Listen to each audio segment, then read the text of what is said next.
प्रयागराज महाकुंभ में आज मकर संक्रांति के मौके पर 3.5 करोड़ से ज्यादा श्रद्धालुओं ने संगम में आस्था की डुबकी लगाई। पूरा जो स्नान है वो सकुशल संपन्न हो गया। हालांकि मौसम के बदले हुए मिजाज ने श्रद्धालुओं को कुछ परेशान जरूर किया।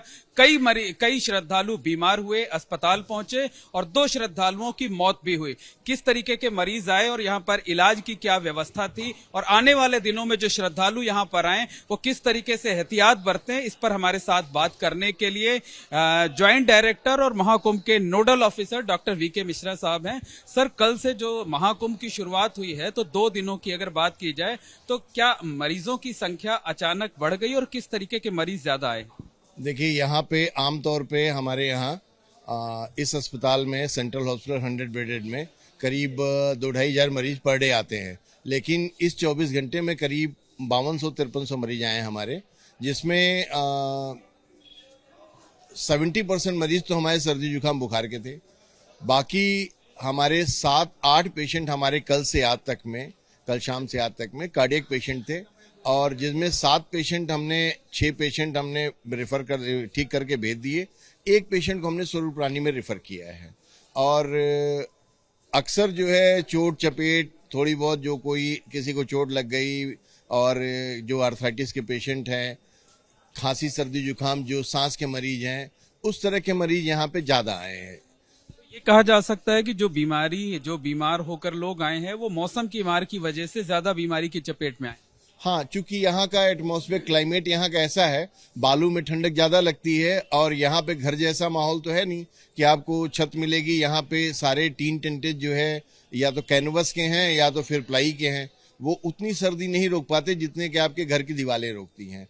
यहाँ पे लोगों को एहतियात ये दिया जाता है कि अगर जो सांस के मरीज या दिल के मरीज जिनका इलाज पहले से चल रहा है, या जिनकी और कोई बीमारी चल रही है, जो कोई दवा चल रही है, अपनी सारी दवाएं जो पहले से चल रही है वो लेके, एक पर्याप्त मात्रा में लेके, और साथ में जो उनका प्रिस्क्रिप्शन पर्चा है वो लेके रखें, जिससे कि अगर मान लीजिए हमारे पास आते हैं तो हमें उनको पूरे डायग्नोस्टिक प्रोसीजर फिर से ना करना पड़े, और हम उनको सही समय पे जल्दी डायग्नोस करके उनका इलाज कर सकें, और उनको ये मालूम रहे कि इनकी ये दवा चल रही। तो हमें जो है, अगर मान लीजिए कोई दवा चल रही, दूसरी दवा रिएक्शन ना करे, तो इस तरह से हम लोग चाहते हैं। और ये मौसम से बचें वो, क्योंकि यहाँ मौसम बहुत ही एडवर्स है। आज तो और ज्यादा मौसम कोहरा था, और कोहरा आमतौर पे कार्डियक पेशेंट के लिए और दमा के मरीज और सांस के मरीजों के लिए ये ज्यादा नुकसानदायक होता है। एक्चुअली कोहरे में धुएं भी होते हैं, यहाँ पे धुएं भी हैं, कोहरे भी हैं, ओस भी है उसमें, तो वो नाक में जब जाती है तो एलर्जिक रिएक्शन करती है, और खांसी और सांस फूलने की दिक्कतें होती हैं, और कार्डियक पेशेंट के लिए भी वो दिक्कत करती है। तो हम ये भी नहीं कह सकते कि आप गंगा न नहाएं। आप इसी पर्पस के लिए आए हैं, इसी उद्देश्य के लिए आए हैं, तो एहतियात के साथ आप अपना नहाएं, अपनी प्रॉपर दवाएं लें, और दवाएं मिस ना करें। कोई व्रत होता है, कोई उपवास होता है, उसमें कहीं मतलब इंगित नहीं है कि आप दवाएं ना खाएं। दवाएं पूरी तरह से शाकाहारी होती हैं, दवाएं खाएं। कुल कितने श्रद्धालुओं की आज डेथ हुई? देखिए, हमारे यहाँ किसी की डेथ नहीं हुई। हाँ, 2 पेशेंट आए थे जो ऑलरेडी डेथ थे, जिनको कि पोस्टमार्टम के लिए भेजा जा चुका है, उनका पंचनामा करवा भेजा जा चुका है। दूसरी बात यह है कि यहाँ पे हमारे पास सारी सुविधाएं मौजूद हैं। हमारे पास वेल इक्विप्ड आईसीयू है, जिसमें एक्सपर्ट डॉक्टर्स हैं, एक्सरे है, अल्ट्रासाउंड है, और ईसीजी मशीन है।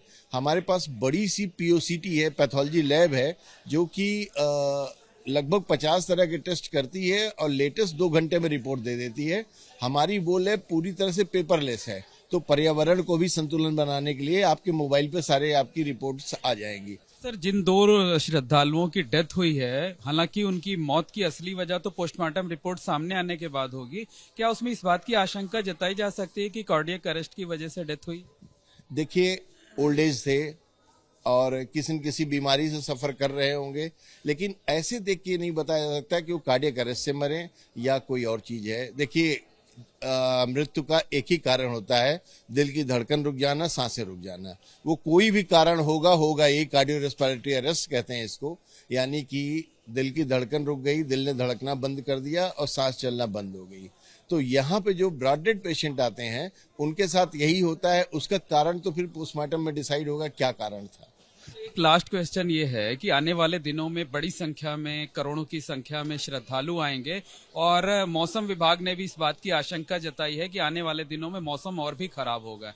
ऐसे में जो श्रद्धालु महाकुंभ में आ रहे हैं, एज एन एक्सपर्ट आप क्या उनको एडवाइस करेंगे कि वो क्या कुछ करें यहाँ पर और किस तरीके से अपना बचाव करें ताकि बीमार होने और अस्पताल आने की नौबत ना आए? देखिए, मैं यही कहूंगा कि अगर स्वस्थ हैं, अगर कम उम्र के हैं, तो अपना बचाव करें, प्रॉपर कपड़े लेके आएं, गर्म कपड़े लेके आएं, और जो एलर्जिक हैं वो जो दवाएं एलर्जी की लेते हैं लेते रहें, और साथ में अगर किन्हीं को कोई कार्डियक या सांस की बीमारी है तो जो उनका प्रेस्क्राइब ट्रीटमेंट चल रहा है उस ट्रीटमेंट को फॉलो करते रहें, किसी भी कंडीशन में रोकें ना, और अपने साथ गर्म कपड़े लेके आएं तथा किसी भी सूरत में वो सर्दी के एकाएक एक्सपोजर से बचें।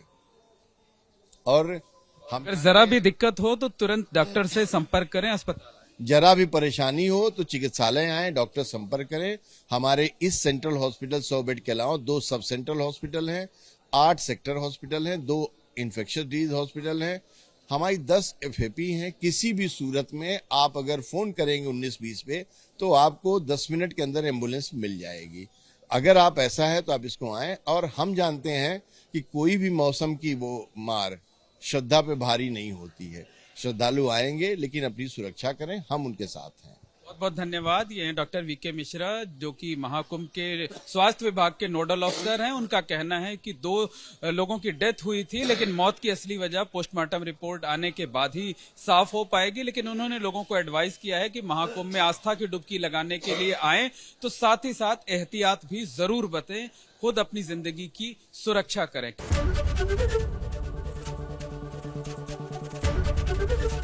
ABP गंगा, खबर आपकी, जुबान आपकी।